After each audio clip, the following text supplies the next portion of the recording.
সর্বপ্রথম আমরা যদি লিনাক্স টার্মিনাল থেকে লিনাক্স এনভায়রনমেন্ট থেকে অ্যাক্সেস করতে চাই, যে জিনিসটা ইনশিওর করতে হবে আপনার এই সিস্টেমের মধ্যে গিট ইনস্টল থাকতে হবে। ঠিক আছে? সো আমরা যদি গিট লিখে সার্চ দেই, হ্যাঁ গিট আমার এখানে আছে। যদি কারো না থাকে ইয়াম ইনস্টল গিট এটা দিলে গিটের ক্লায়েন্টটা ইনস্টল হয়ে যাবে। ঠিক আছে? এখন দেখেন আমরা যেটা করতে চাচ্ছি একদম ওদের হুবহু যে গাইডলাইনটা সেটা ফলো করব। ইকো সিএসএল ডেভঅপস নামে একটা রিডমি ফাইল তৈরি করলাম। হুম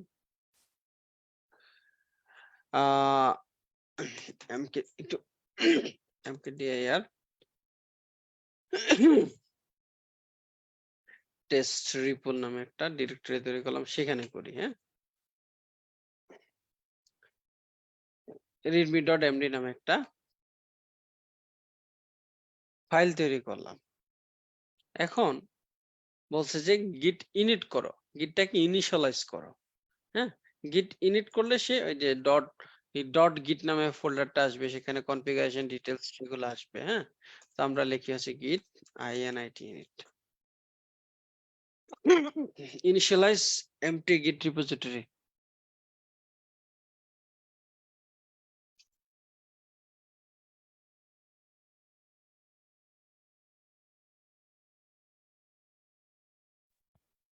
আচ্ছা, এখন দেখেন এখানে যদি আমরা ls-a দিই, ডট গিট নামে একটা ডিরেক্টরি তৈরি হয়েছে, তাই না? এখানে আপনি দেখেন কনফিগ নামে একটা ফাইল আছে, যেখানে হচ্ছে আপনার রিপোজিটরি ফরম্যাট, মোড, মানে বার্স ডিটেলস, এই জিনিসগুলো এখানে একটা কোরের যে ডিটেলসটা সেটা এখানে বলা আছে। হ্যাঁ, সো আমরা যেটা করব, আমাদের যে রিপোজিটরিটা আছে সেটাকে রিমোট রিপোজিটরি হিসেবে অ্যাড করব। সেটা করার আগে আপনাকে যেটা করতে হবে, এই যে চেঞ্জটা, এই যেখানে গিট স্ট্যাটাস স্ট্রেস দিলে দেখেন একটা চেঞ্জ দেখাচ্ছে। মানে এই আমি এখন যে লোকেশনে আছি সেই লোকেশনে বলছে read on branch master readme untracked file. Untracked file হচ্ছে একটা আছে, সেটা হচ্ছে readme dot MD, nothing added to commit but untracked file present. ঠিক আছে, মানে অ্যাড হচ্ছে করতে হবে git add dot। হুম জি ভাই, যেটা বলতেছি রিপোজিটরির ক্ষেত্রে দুইটা জিনিস, একটা হচ্ছে লোকাল রিপোজিটরি, একটা হচ্ছে রিমোট রিপোজিটরি। লোকাল রিপোজিটরি হচ্ছে আপনি যেখানে কাজ করতেছেন সেটাকে বলা হয়, মানে এখন যেখানে আপনি কমান্ড রান করে কাজ করতেছেন সেটাকে বলা হয় লোকাল রিপোজিটরি। আর আমরা এই চেঞ্জটা যখন গিট হাবে পাঠাবো, এই যে গিট হাবে যে রিপোজিটরিটা সেটা হচ্ছে রিমোট রিপোজিটরি।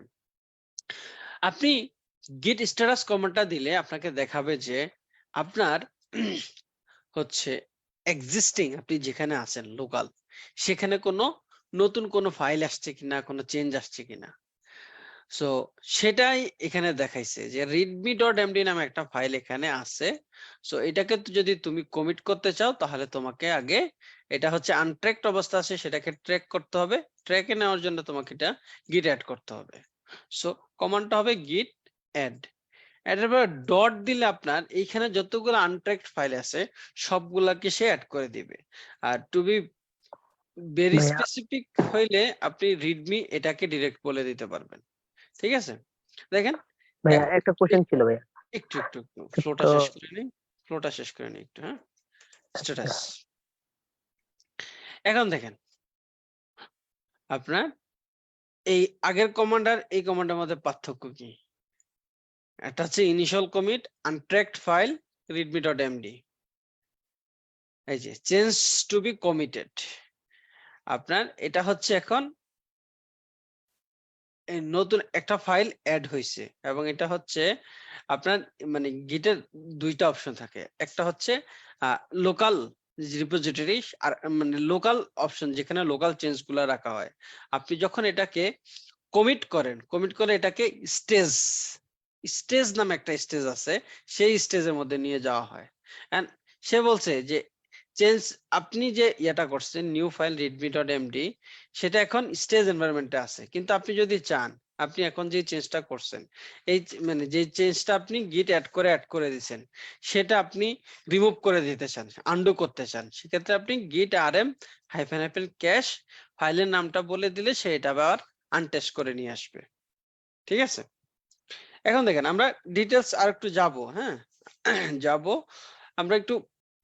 আচ্ছা, এখন আসি আমরা যেখানে ছিলাম। আমরা অ্যাড করে দিছি, মানে গিটের কয়েকটা স্টেজ আছে। স্টেজগুলো কি? প্রথমে আপনাকে ইনিশিয়ালাইজ করতে হবে, তারপরে অ্যাড করতে হবে, তারপর তাকে কমিট করতে হবে। কমিট করার পর তাকে আপনি পুশ করতে পারবেন। ঠিক আছে, এখানে দেখেন আমরা অলরেডি গিট ইনিট করছি, গিট অ্যাড করছি, গিট এখন কমিট করব। গিট কমিট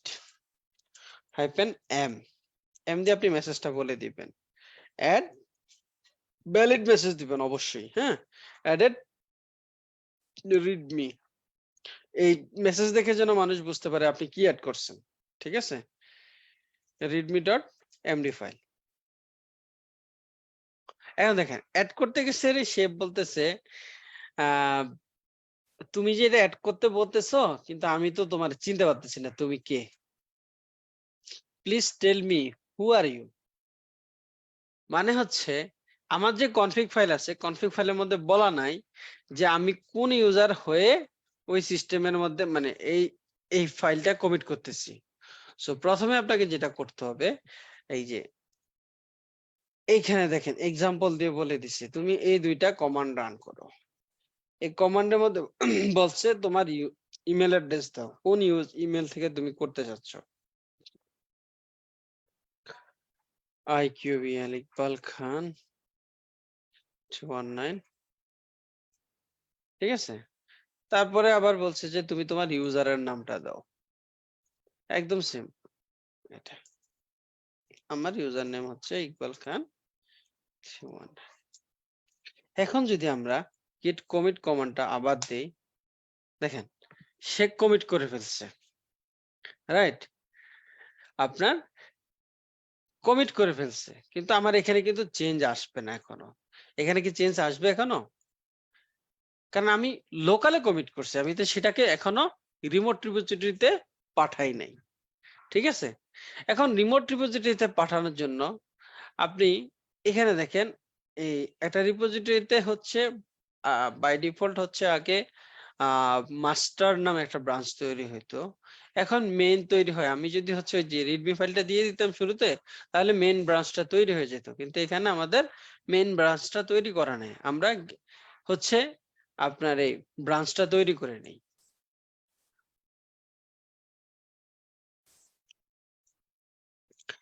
মেইন এখন ব্রাঞ্চ তৈরি করলাম, একটু বুঝেন কি কি করলাম। লোকালে আমি কি কি করলাম, ইনিশিয়ালাইজ করলাম, অ্যাড করলাম, কমিট করলাম। কোথায় পাঠাবো? পুশ করবো তো আমরা, তাই না? আমরা কোথায় পাঠাবো এবং আমরা কোন ব্রাঞ্চে পাঠাবো সে ব্রাঞ্চটাও ঠিক করলাম। ঠিক আছে, কিন্তু কোথায় পাঠাবো সেটা কি আমরা কি ঠিক করছি এখনো? আমরা কিন্তু সেটা এখনো ঠিক করি নাই। তার জন্য আমরা যেটা করব, এইখানে এই যে দেখেন গিট রিমোট অ্যাড অরিজিন হচ্ছে এই রিপোজিটরি অ্যাড্রেসটা, মানে হচ্ছে আমি এই রিপোজিটরিতে হচ্ছে আমার চেঞ্জেসটা পাঠাইতে চাই, সেটাকে আমি অ্যাড করে দিলাম। এখন অ্যাড করলে এটা কোথায় যাবে? আপনি যদি ডট গিট একটু গিয়ে আপনি কনফিগটা দেখেন, কনফিগের মধ্যে দেখেন আপনার ইয়েটা চলে আসছে, আসছে না? ইউআরএলটা চলে আসছে না?